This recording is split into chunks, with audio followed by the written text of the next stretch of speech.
శాంతాకారం భుజగశయనం పద్మనాభం సురేశం విశ్వాధారం గగన సదృశం మేఘవర్ణం శుభాంగం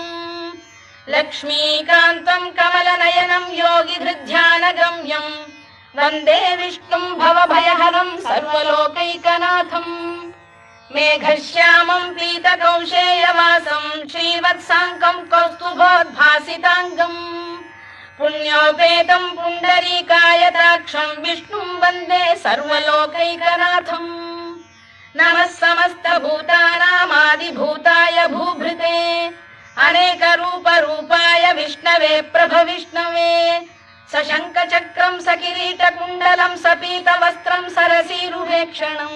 సహార వక్షస్థల శోభి కౌస్తుభం నమామి విష్ణుం శిరసా చతుర్భుజం ఛాయాయాం పారిజాతస్య హేమ సింహాసనోపరి